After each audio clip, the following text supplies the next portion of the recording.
guys, welcome back to my channel. Welcome back to another baby video. Today, what I am going to be discussing is unnecessary baby items that everybody gets trapped into, these big old purchases that is pretty much unnecessary. No, I don't have children, but because of my unique living situation, it has helped me really narrow down what I actually need, what's necessary, and what's luxury. The 5 things that I have, and I mean to each his own, these are just things that I see that if I lived in a house, I probably would have bought.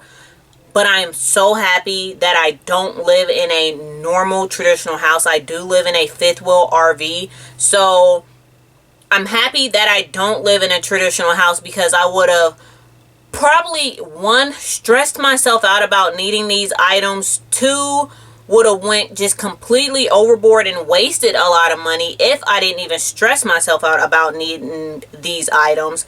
3, trying to get these items at a baby shower or save up enough money to get these items. Like, I'm so happy that my life is different and I'm in a completely different frame of mind to see what is necessities, and what's luxury. So we're going to call this necessities and luxury. So what I'm discussing today is just luxury items that people get trapped in with their first kid. And I know, blah blah blah, have fun with your first kid, but let's jump right into this. The first thing that is unnecessary, that's a luxury that you don't need, is a changing table. I will put pictures on the screen, and it'll be a full picture, so you don't have to look at like a little itty bitty picture up in the corner. I can't never see that crap, and I'm young, so I'm just saying. Like, if I can't see that crap, I don't know who else can see that crap. I can't see that crap. And if you just want to, I mean, I'm saying that this is just for me. It's a luxury. You don't need it. And if you also want to look at some of the things that I found could work if I wanted these items, that's another video. That's a completely another video. The first item that is a luxury is pretty much a changing table. I don't have kids yet. I've never been pregnant. This is my first pregnancy. But I've been an aunt since I was like 9 years old. And I just see and I have like 20 nephews and nieces. Like, not lying. So, and I'm the last of my siblings to have a baby. So I've been around babies quite a bit, and I just noticed that right when they poop or something like that, they don't go straight to a changing table. Like, they go straight on your bed with a blanket down or something like that, and you just clean them up really quickly. Like, you don't necessarily need a changing table unless you're just that type of person to know, like, oh crap, like, I'm way downstairs in the basement and my baby's crib is changing table is upstairs, and you got diapers on deck, like, right there, and you can just change, like, your baby's diaper immediately right where you are at. I don't know that many people that would actually go upstairs and change the baby's diaper. I don't know. Maybe that's just me being lazy, or maybe that's just me thinking realistically. You're going to change your baby on your bed. When the baby gets out of the shower, you get done bathing it, you're going to put your baby right on the bed. Like, most normal people, I believe they will put their baby on the bed and not leave their baby unattended and get their baby dressed on the bed. So a changing table, I feel like it's just something that you don't need. And I'm most definitely going to make other videos showing things that I wish I had after the baby is here. But just right now, financially and space wise, I just don't feel like it's a luxury. It's really a luxury. So following with a changing table, a crib. I don't feel like a crib is necessary.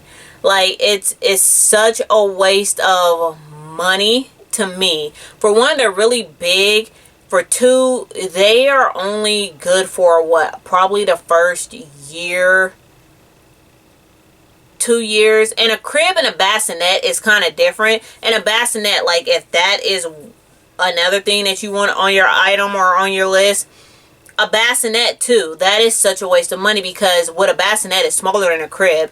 You're only going to get away with having a crib or the bassinet for a year, approximately a year, maybe not even that, probably like the first 6 months, because I've seen a couple of bassinets, and after your baby gets about like 6 months old, they start being able to stand up on crap and just doing the extraness that babies like to do, and it could fall straight out that bassinet. A crib, I'm halfway on a crib.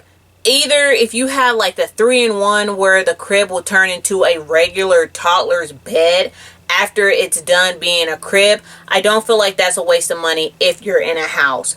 But if it's just a crib and a crib only, to where like the little levels adjust and there's nothing else that goes with it, like you can buy the cribs that have like the extra storage underneath it or on the side of it, that's not a waste of money, because you can get your money's worth probably for like the next 4 years to 5 years out of that particular crib. That will be a nice transformer for you. But here in an RV, it's a waste of money.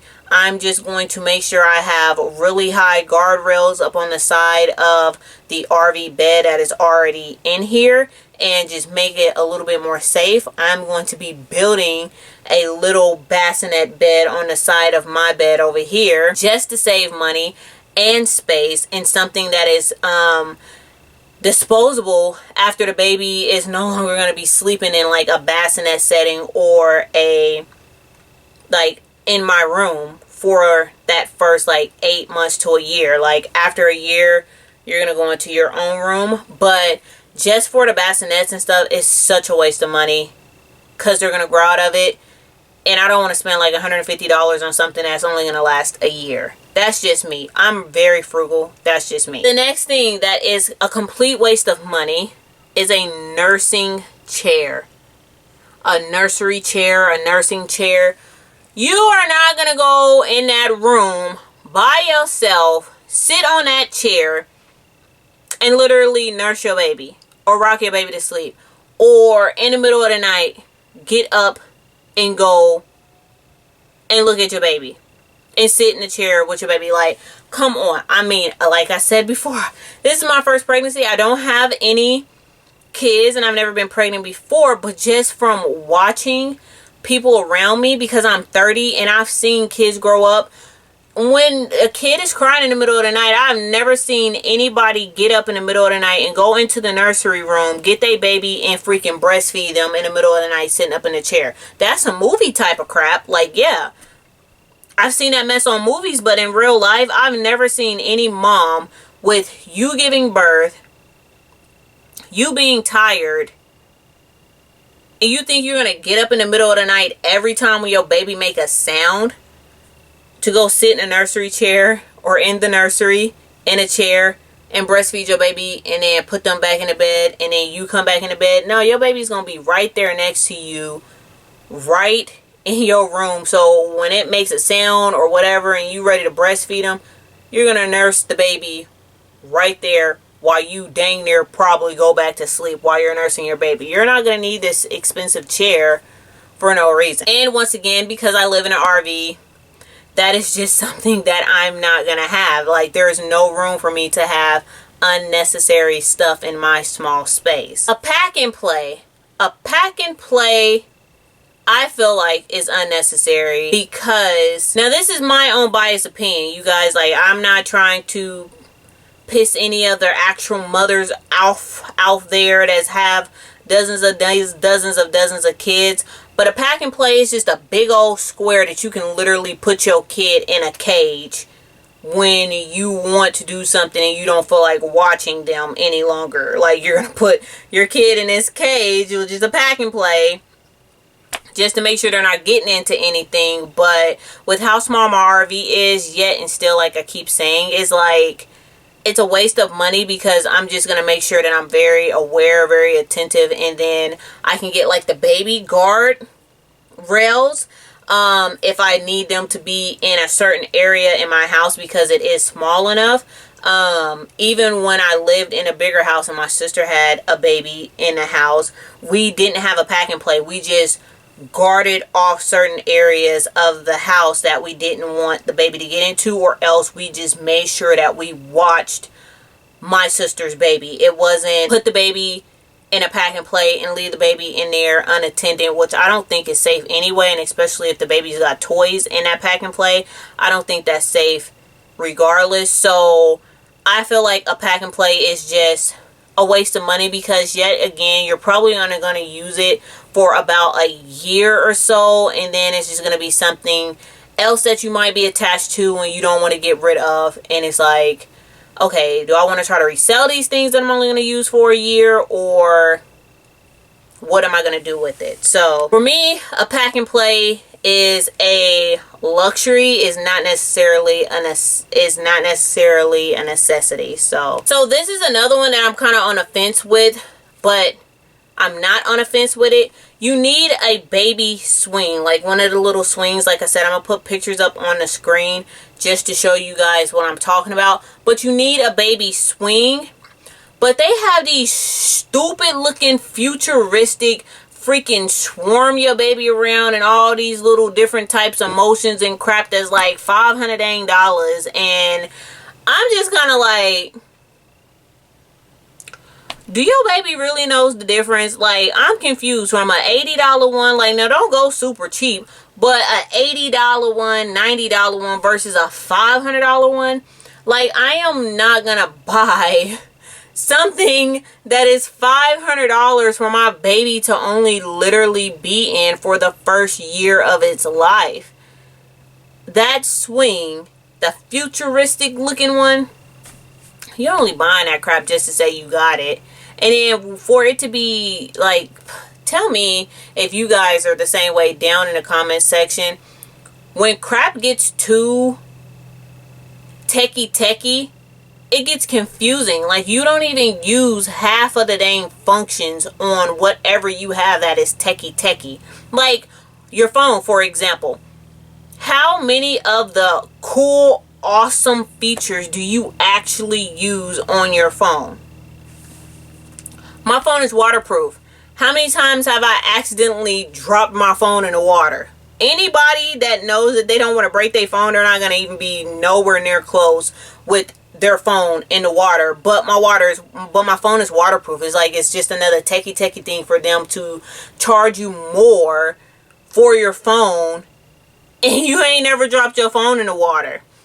I know some people are super clumsy with their electronic devices, but I'm not one of those people. So if I could save $50 and I have a waterproof phone, I would prefer that feature not to be on there. And other features that my phone can do is just kind of like, well, it's just because it's there, you know what I'm saying? So that baby swing, which I'm gonna put it up on the screen, I think that's completely ridiculous. Yes, you need a baby swing just to kind of rock them. I think that is way more effective than putting your baby in a pack and play. But having them in there for them to swing back and forth, I feel like that is a nice item to have.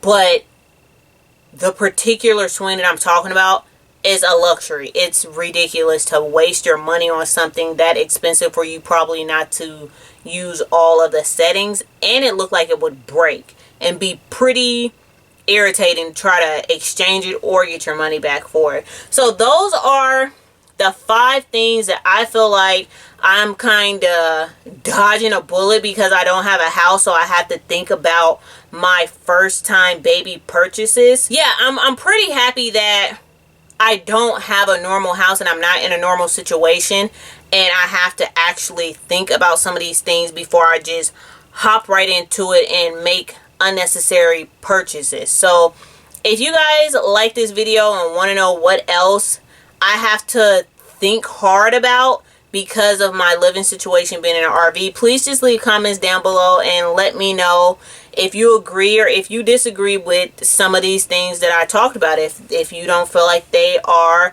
a necessity, or if you don't feel like it's a luxury. So just let me know down in the comment section, and thank you guys so much for watching. Bye.